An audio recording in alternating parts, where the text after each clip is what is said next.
사도신경으로 우리의 신앙을 하나님께 고백하겠습니다. 나는 전능하신 아버지 하나님 전지의 창조주를 믿습니다. 나는 그의 유일하신 아들 우리 주 예수 그리스도를 믿습니다. 그는 성령으로 잉태되어 동정녀 마리아에게서 나시고 본디오 빌라도에게 고난을 받아 십자가에 못 박혀 죽으시고 장사된 지 사흘 만에 죽은 자 가운데서 다시 살아나셨으며 하늘에 오르시어 전능하신 아버지 하나님 우편에 앉아 계시다가 거기로부터 살아있는 자와 죽은 자를 심판하러 오십니다. 나는 성령을 믿으며 거룩한 공교회와 성도의 교제와 죄를 용서받는 것과 몸의 부활과 영생을 믿습니다. 아멘. 우리 함께 찬송가 94장 찬양하시겠습니다. 찬송가 94장입니다. 주 예수보다도 귀한 것은 없네. 이 세상 부귀와 바꿀 수 없네. 영주인 내 대신 돌아가신 그 놀라운 사랑 잊지 못해. 세상 즐거움 다 버리고 세상 자랑 다 버렸네. 주 예수보다도 귀한 것은 없네. 예수 밖에는 없네. 주 예수보다도 귀한 것은 없네.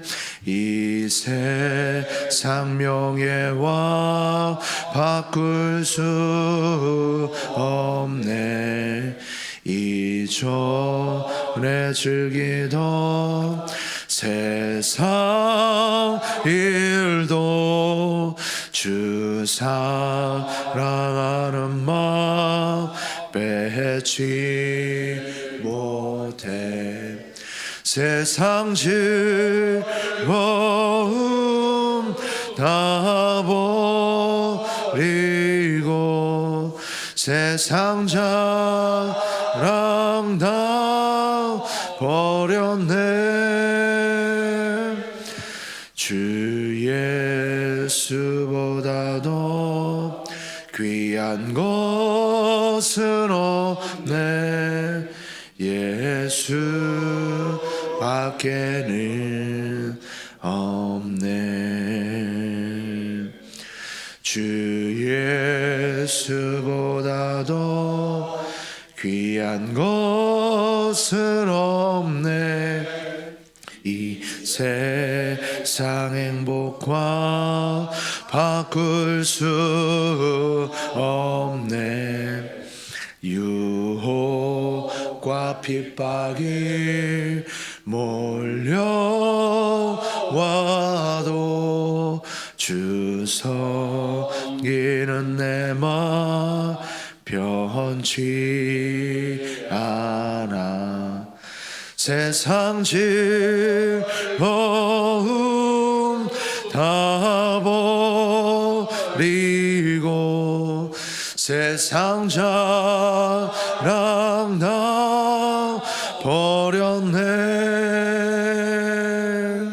주 예수보다도 귀한 것은 없네. 예수 밖에는 없네. 아멘. 오늘 우리에게 주시는 하나님의 말씀은 베드로전서 3장 13절에서 22절까지의 말씀입니다. 베드로전서 3장 13절에서 22절까지의 말씀 한 절씩 교독 후 마지막 절을 합독하겠습니다. 또 너희가 열심으로 선을 행하면 누가 너희를 헤아리요. 그러나 의를 위하여 고난을 받으면 복이 있는 자니 그들이 두려워하는 것을 두려워하지 말며 근심하지 말고 너희 마음에 그리스도를 주로 삼아 거룩하게 하고 너희 속에 있는 소망에 관한 이유를 묻는 자에게는 대답할 것을 항상 준비하되 온유와 두려움으로 하고 선한 양심을 가지라. 이는 그리스도 안에 있는 너희의 선행을 욕하는 자들로 그 비방하는 일에 부끄러움을 당하게 하려 함이라. 선을 행함으로 고난받는 것이 하나님의 뜻일진데 악을 행함으로 고난받는 것보다 나으니라. 그리스도께서도 단번에 죄를 위하여 죽으사 의인으로서 불의한 자를 대신하셨으니 이는 우리를 하나님 앞으로 인도하려 하심이라. 육체로는 죽임을 당하시고 영으로는 살리심을 받으셨으니 그가 또한 영으로 가서 옥에 있는 영들에게 선포하시느니라. 그들은 전에 노아의 날 방주를 준비할 동안 하나님이 오래 참고 기다리실 때에 복종하지 아니하던 자들이라. 방주에서 물로 말미암아 구원을 얻은 자가 몇 명뿐이니 겨우 8명이라. 물은 예수 그리스도께서 부활하심으로 말미암아 이제 너희를 구원하는 편이 곧 세례라. 이는 육체의 더러운 것을 제하여 버림이 아니요 하나님을 향한 선한 양심의 강군이라. 그는 하늘에 오르사 하나님 우편에 계시니 천사들과 권세들과 능력들이 그에게 복종하느니라. 아멘. 기도하겠습니다. 좋으신 아버지 하나님, 은혜를 감사합니다. 지난 간밤에도 저희들을 주님 품 안에서 편히 쉬게 해주시고 또 이 새벽에도 저희들을 주 앞에 불러주심을 감사합니다. 물을 떠난 고기가 살 수 없음과 같이 저희가 주의 은혜가 없이는 한순간도 살 수 없음을 고백합니다. 이 새벽에도 말씀과 기도 가운데 저희들을 만나주시며 주의 성령으로 충만케 하여 주옵소서. 기도의 영을 부어주셔서 마땅히 간구할 것들로 기도할 수 있게 하여 주옵소서. 이 새벽에도 주님께 감사의 예물과 또 일천번째 예물을 드립니다. 믿음으로 순종으로 감사로 드리는 예물을 주님께서 기뻐 받으시며 약속하신 하늘의 복과 땅의 복으로 충만하게 채워 주옵소서. 주의 은혜로 종의 가정들을 형통케 해주시며 그 자녀들을 축복하여 주옵소서. 예수님의 이름으로 축복하며 기도하옵나이다. 아멘.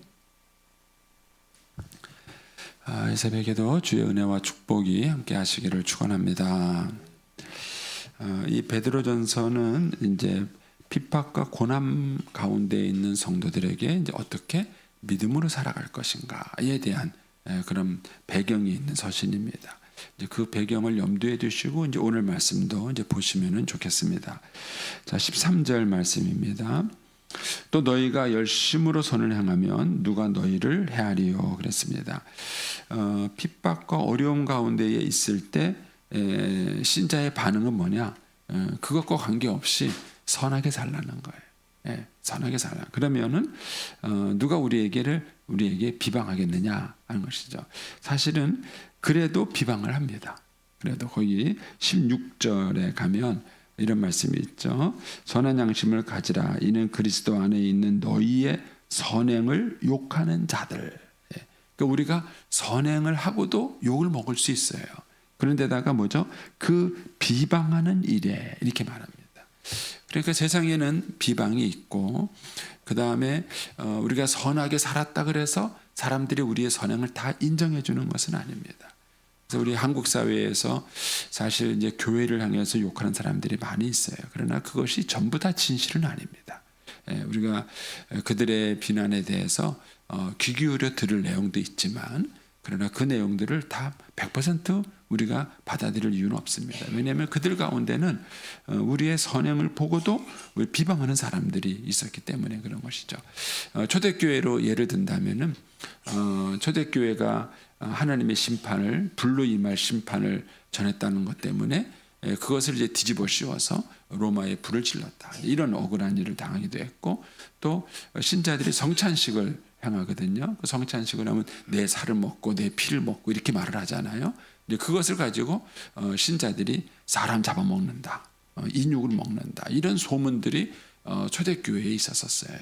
그래서 이제 이런 것을 가지고 사람들을 비방하는 일이 있었던 것입니다. 그러니까는 시대마다 그 내용은 조금씩 달라질 수 있을지 모르겠지만 그러나 항상 신자들을 향한 비방이 있습니다. 우리가 세상을 살아갈 때 이런 것을 염두에 두셔야 돼요.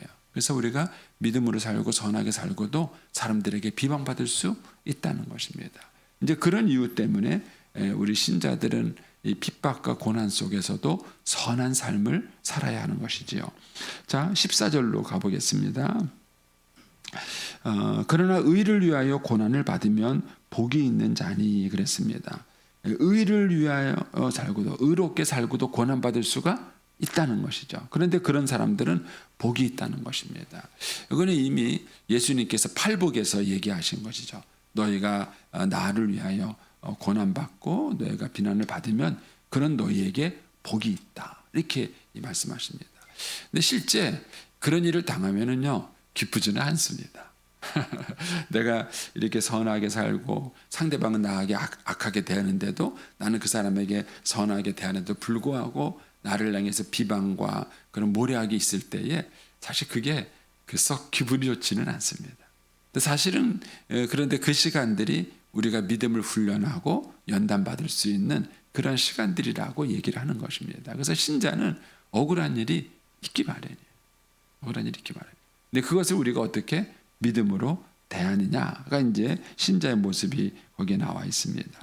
자, 15절 말씀으로 한번 가보겠습니다. 거기 보면은 너희 마음에 그리스도를 주로 삼아 거룩하게 하고 너희 속에 있는 소망에 관한 이유를 묻는 자에게 대답할 것을 항상 준비하되 온유와 두려움으로 하고. 그러니까 이제 이 15절 말씀이 우리가 핍박 가운데 있을 때에 어떻게 살 것인가에 대해서 조금 더 구체적으로 우리에게 얘기를 해주고 있습니다. 첫 번째는 뭐냐면은 너희 마음에 그리스도를 주로 삼아 거룩하게 하고 그랬습니다. 일단은 자기 관리예요. 신자들이 이런 여러 가지 주변 환경과 여건이 있을 때에 일단은 우리가 예수님을 주로 삼아서 자신의 삶을 거룩하게 하는 자기 관리가 필요한 것입니다. 이거는 뭐 핍박에 있던 핍박에 있지 않던 뭐 사람들이 보던 사람이 보지 않던 그것과 관계없는 거예요. 그거 관계없이 우리가 예수님을 내 인생의 주님으로 모셔드렸다면은 그 주님을 의식하고 그 주님 앞에서 내가 어떻게 살 것인가 이것을 고민하면서 내 삶을 거룩하게 하는 것입니다. 그래서 신자는 일단은 신앙적 자기 관리가 필요한 사람이에요. 예수님을 주로 삼고 이 세상을 본받지 않고 믿음과 말씀으로 살아가는 그런 기본적인 자기 관리가 있는 사람인 것입니다. 그리고 난 다음에 두 번째가 뭐냐면은 너희 속에 있는 소망에 관한 이유를 묻는 자에게 대답할 것을 준비하라는 겁니다. 그러니까는 너 왜 그렇게 사냐? 이것을 우리에게 묻는 사람이 있다. 너 왜 바보같이 그렇게 멍청하게 당하고 있느냐? 그러지 말고 네 주장을 하고 네 얘기를 하고 그렇게 해라. 이렇게 말하는 사람이 있다는 거예요. 그 물어보는 사람들이 있는데 그런 사람들한테 우리가 왜 그렇게 살아야 되는지를 얘기하라는 거예요. 제가 이제 이 구절과 관계돼서 이제 개인적인 경험이 있습니다. 저는 이제 고등학교 제가 이렇게 3학년 때인데 제가 이제 고등학교 1학년 때 거듭나고 고등학교 2학년 때 성령 체험 받고 한참 뜨거울 때예요. 그리고 이제 고등학교 3학년 때 이제 공부를 시작을 한 겁니다. 그때까지 공부 안 하고 이렇게 하다가 이제 하나님이 이제 목사가 되라 그랬으니까 신학대학을 가야 될 거 아니에요. 그러니까 이제 그때부터 이제 공부를 하기 시작을 했는데 안 하던 공부를 하려니까 얼마나 어려워요. 예. 근데 어쨌든 이제 고3이 돼가지고 이제 공부를 하는데 친구들이 장난을 쳤어요. 예를 들어서 이제 그 당시에 저희 요즘 같은 야자가 저희 학교에서 미리 있었는데 이게 전에 그 식사 기도하기 전에 도시락이 없어져요. 친구들이 장난치는 거예요. 그러면서 뭐라 그러면 야 하나님 이렇게 기도해봐. 하나님이 너 도시락 그래갖고 밥을 못 먹고 갈 때도 있어요. 얘네들이 그래도 나중에 줘요 도시락을. 그러면 이제 이미 야자 수업이 시작이 됐는데 혼자 도시락 먹을 수가 없잖아요. 예, 막 이제 그런 이제 장난도 치고 그래요. 그런데 제 옆에 짝이 있었는데 이 짝이 저한테 진지하게 물어보는 거예요. 야, 성래야, 하나님이 정말 계시냐? 물어보는 거예요. 하나님 계시지. 그러면은 자기한테 한 번만 보여달래요. 그럼 자기가 하나님을 믿겠대요. 그런데 그 친구가 장난으로 하는 게 아니에요. 정말 진지하게 물어보는 거예요. 정말 진지하게 자기가 하나님을 이제 믿고 싶은데 그 저한테 그게 숙제가 된 거예요. 그래서 제가 하나님께 기도했어요. 하나님, 이 친구가 나한테 장난으로 하는 게 아니라 진짜 그런 마음을 가지고 얘기를 하는데 저 어떻게 하나님을 보여줍니까? 저한테 복음을 전하라 그랬잖아요, 하나님. 근데 어떻게 내가 하나님을 보여줍니까? 하고 제가 기도를 했어요. 기도하니까는 하나님이 하시는 말씀이 네가 보여줘라 그러는 거예요. 아니, 하나님이 보여주셔야지 제가 어떻게 보여줍니까? 이렇게 얘기를 하는 거예요. 근데 그때 하나님이 하신 얘기가 뭐냐면은 네 삶으로 보여줘라. 그래서 이제 그 친구 말에 제가 대답을 하지 않았어요. 내가 기도할게. 대답하지 않았어요. 그리고 이제 그 친구하고 이제 고3 1년을 쫙 이렇게 지냈어요. 지냈는데 그 친구가 이제 지금은 수능이라 그러죠. 그때는 예비고사 그랬나 잘 기억이 안 나네요. 하여튼 그게 끝나는 날, 끝나고 난 다음에 그 다음에 이제 있는데 저한테 그래요. 저한테 하는 얘기가 야 성래야, 내가 너를 보니까 하나님이 있는 것 같다. 하나님이 있는 것 같다. 제가 이제 그때 그 얘기를 들었을 때에 굉장히 제가 충격을 받았어요. 그때 제가 붙들고 기도한 말씀이 이 15절 말씀이 있어요.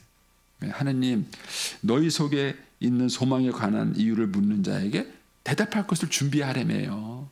하나님, 내가 이 친구한테 대답을 해줘야 되는데 뭐라고 대답을 해줍니까? 이제 이런 이제 이 말씀을 갖고 기도했던 그런 기억이 있습니다. 이 말씀이 그런 뜻이라는 건 아니에요. 제 추억을 얘기한 건데, 자, 신자는 일단은 믿음의 삶이 있어야 돼요. 그리스도를 주로 삼아서 거룩하게 사는, 세상과 구별된 그런 삶이 기본적으로 있어야 됩니다. 그리고 신자가 그렇게 삶을 살면 반드시 사람들은 묻게 돼 있어요. 너 왜 그렇게 사냐? 그거를 부러워서 묻는 사람도 있고 이해가 안 돼서 묻는 사람도 있어요. 너 왜 이렇게 바보같이 사냐? 왜 멍청하게 그렇게 네 권리를 그렇게 다 빼앗기고 그렇게 왜 멍청하게 살아가느냐? 이렇게 묻는 사람도 있을 수 있고 또 진지하게 물어보는 사람도 있어요. 너 왜 그렇게 네가 그렇게 살아가는 그 이유가 뭐냐라고 묻는 것입니다. 근데 여기에 대해서 신자들은 대답할 것을 준비해야 합니다. 그런데 이제 이 말씀을 예수님 말씀과 비교해 보면 예수님이 제자들에게 그런 얘기를 해요. 너희가 사람들에게 고발당하고 심지어는 너희 형제가 너희를 재판정으로 끌고 가서 너희를 고발할 때가 있다. 그때 두려워하지 말라. 대답할 거 걱정하지 말라. 그때 할 말을 하나님께서 주실 것이다. 성령께서 주실 것이다. 이렇게 얘기하셨어요. 근데 그 말씀과 이 말씀은 부딪히잖아요.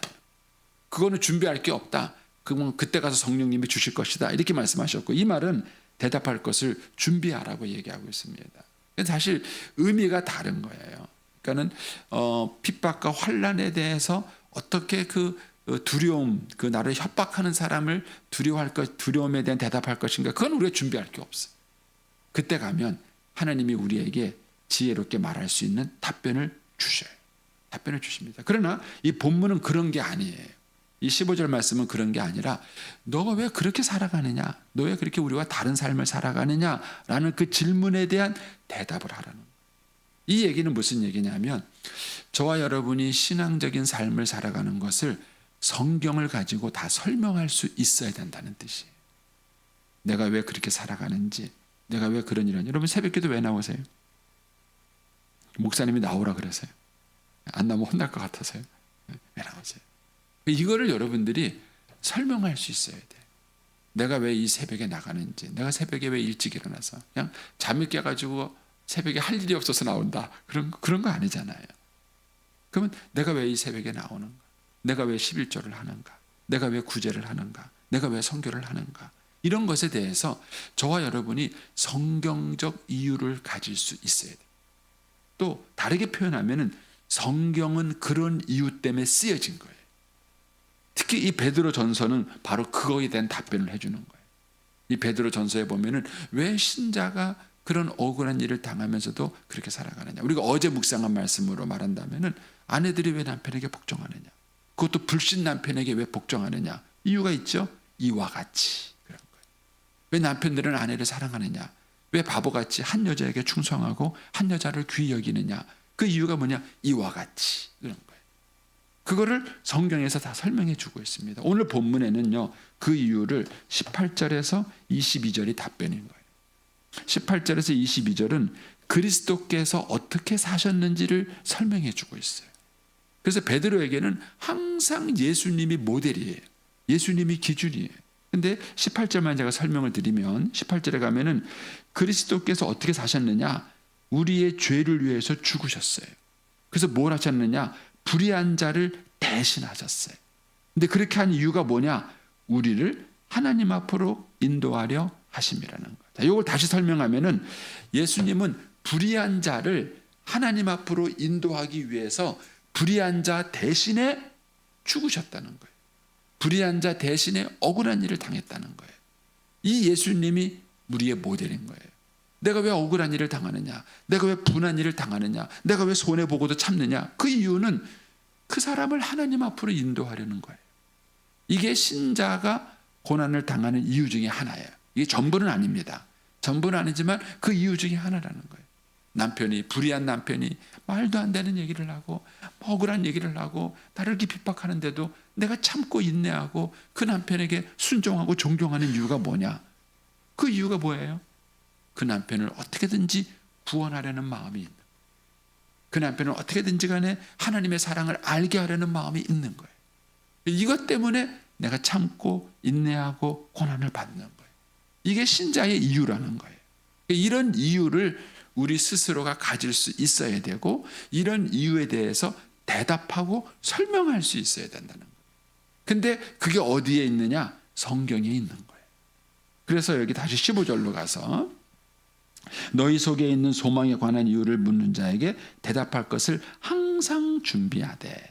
그러니까 이 대답은 저와 여러분이 성경을 읽고 공부해야 답할 수 있는 거예요. 왜 신자가 이렇게 살아가는지, 왜 신자가 이런 삶을 하는지, 그것에 대해서 분명한 설명을 할 수 있어야 됩니다. 저는 근데 이 얘기는 다른 말로 표현하면은요, 우리 아이들을 위한 거라고도 생각이 돼요. 자, 보세요. 남편이, 예수 믿지 않는 남편이 맨날 술이나 처먹고 자기 일도 하지 않고 막 그래요. 그것 때문에 엄마가 너무 힘들고 속상해요. 그러니까 엄마가 한다는 소리가 다 어쩌다가 저는 인간 만나가지고 내 인생이 막 이런 얘기를 애들이 듣고 커요. 그럼 애들이 어떤 인격과 생각을 가질까요? 아버지에 대한 분노, 원망, 나 같으면 저런 결혼 생활 안 해, 이럴 거고 크지 않겠습니까? 근데 반면에 엄마가 다르게 설명해요.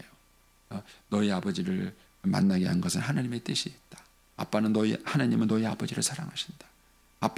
엄마는 너희 아빠에게 하나님의 사랑을 전하기 위해서 이렇게 참고 기대하고, 이런 얘기들을 믿음으로 설명합니다. 그럼 이 아이가 어떻게 달라질까요?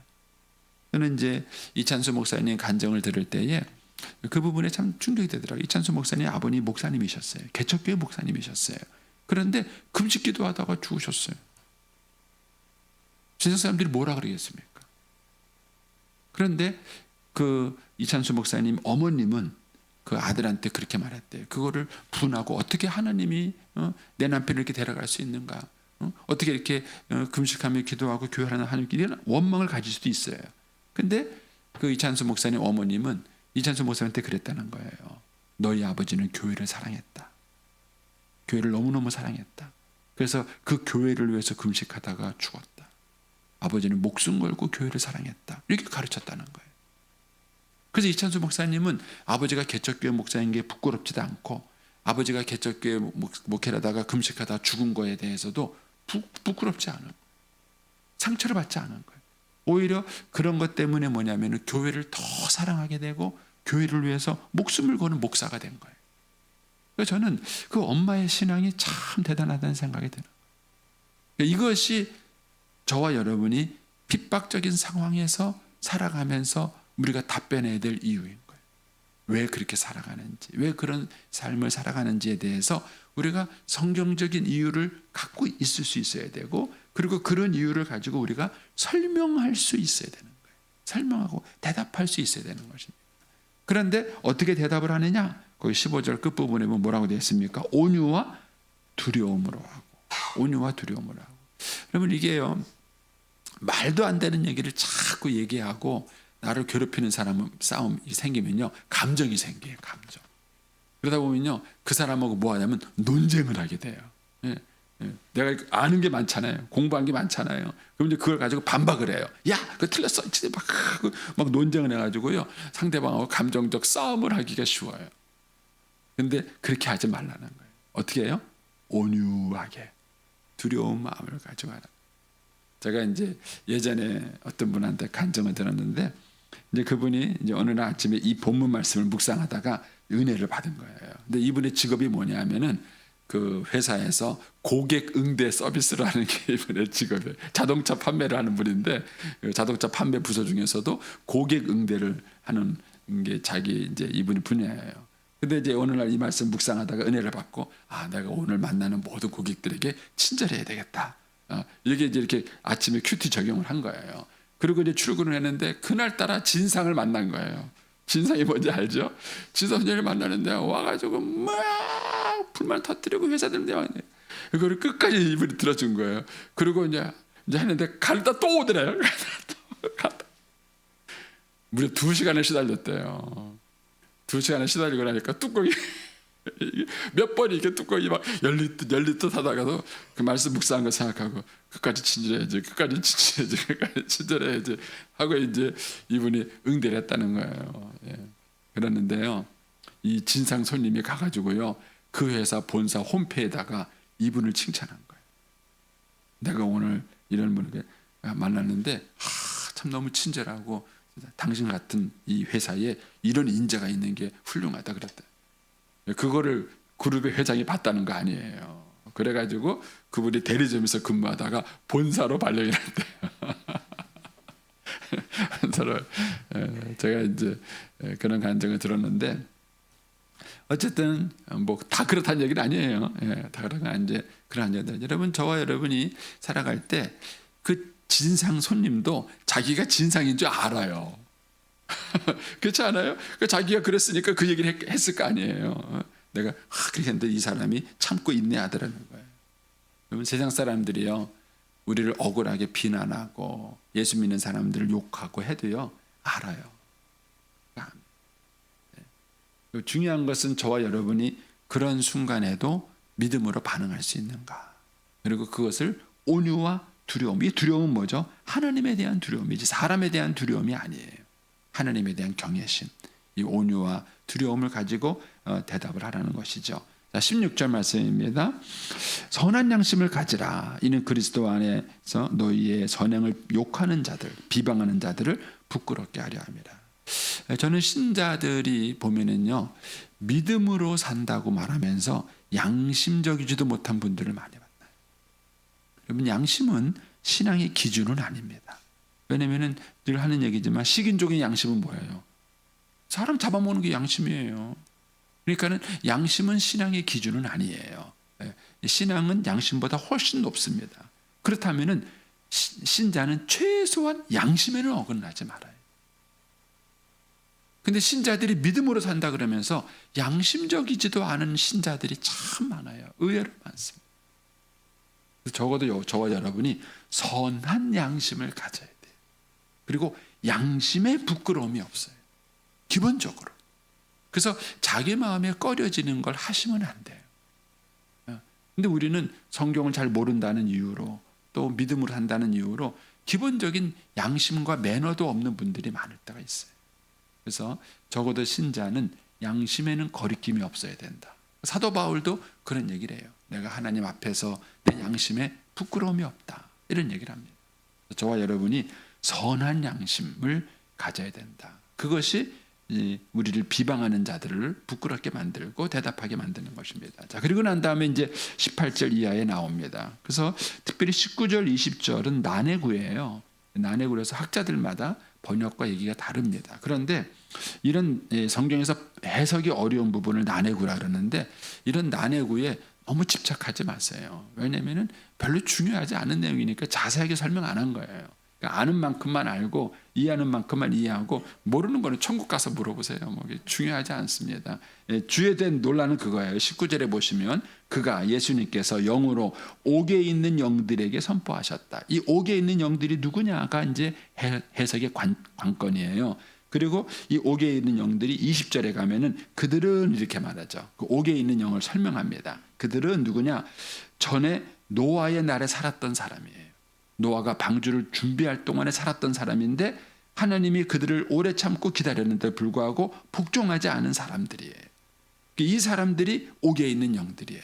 이게 누구냐는 거예요.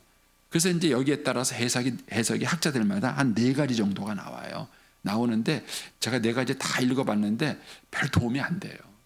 이 말도 안 되고 저 말도 도움이 안 돼요. 그러니까 그냥 이 19절 20절에 있는 내용 요 정도만 아시면 되고요. 더 중요한 내용은 뭐냐면 이 19절 20절에 있는 사람이 누구냐가 아니에요. 더 중요한 이 문맥의 흐름에서 더 중요한 것은 뭐냐면은 그리스도께서 이런 사람들에게도 선을 베풀었다는 거예요. 그래서 20절에 가면은 끝부분에 나오는 표현이 중요해요. 노아 시대 때 구원받은 사람들이 겨우라는 말을 썼잖아요. 겨우 몇 명이라고요? 8명이에요. 이 얘기는 무슨 얘기냐면 대부분이 반발했다는 거예요. 대부분이 대들었다는 거예요. 근데 그런데도 불구하고 참고 했다는 거예요. 저는 이제 어제 제가 저녁에 들어서 뉴스를 봤는데 기가 막힌 뉴스를 봤어요. 초등학교 3학년 아기가 3학년 맞을 거예요. 아기가 조퇴하겠다는 거예요. 부모 허락도 없이. 그러니까 선생님이 안 된다 그런 거예요. 근데 자기를 조퇴하는 거를 막았다고 교감 선생님 뺨을 때렸대요. 초등학교 3학년짜리가. 그게 이제 영상에 나왔어요. 나왔는데 막 가방 집어던지고 막 욕하고 막 그러는 거예요. 그러고 난 다음에 학부모는 그렇게 그냥 거기 갔어요. 무단 허락도 안 했는데 갔어요. 무단 조퇴예요. 가버렸는데 학부모는 그 어머님은 또 학교 와서 뭐라고 항의했냐면요. 자기 아이를 자기 허락도 안 받고 왜 조퇴시켜줬냐고 또 항의. 도대체 나는 이 교단 꼬라지가 정말 말이 안 되는 거예요. 네. 근데 저는요. 근데 그 선생님의 반응이에요. 그 교감 선생님이 나 부끄럽고 창피하다. 교감 못하겠다. 이 반응이에요. 저는요. 솔직히 실망했어요. 교감은 그러시면 안 되죠. 교감이 뭐 하는 사람입니까? 말도 안 되고 그런 버르장머리 없는 놈 당연하죠. 수치를 느끼고 교감으로서 자존감도 상하고 기분 나쁘죠. 그러나 교감이 뭡니까? 선생이 뭡니까? 그런 일을 당해도 인내하고 사랑으로 품어주고 그게 선생님 아닙니까? 그래서 저는 그 학생도 문제고 제가 볼 때는 기가 막힌 거 어떻게 교감 선생님이 뺨을 때려요. 초등학교 3학년짜리가. 저는 생각도 상상할 수도 없는 거예요. 그런데 거기다가 또 교감 선생님 반응도 문제예요. 그런 것 때문에 상처는 받지만 어떻게 선생님이 나 부끄럽고 창피해서 교감 못하겠다. 그러시게 할 수 있겠느냐.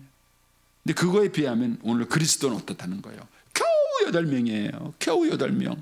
근데 이런 악한 세대에도 그리스도는 그들에게 복음을 전하고 그들이 구원받기를 원하셨다는 거예요.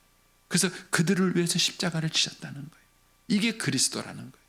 그러니까 이런 예수님 때문에 우리가 구원받았으니까 우리도 억울한 일을 당해도 뭐 해야 된다? 믿음으로 선행으로 살아야 된다. 이게 베드로의 논리예요. 그래서 저와 여러분이 오늘 우리 시대에 정말 믿음으로 살기가 쉽지 않은 시대입니다. 그런데 이런 시대일수록 저와 여러분이 정말 믿음으로 살아가고 신자로서 정말 거룩한 삶을 그래서 이 세상에 정말 빛과 소금이 되는 그런 삶이 되시기를 축복합니다. 기도하겠습니다.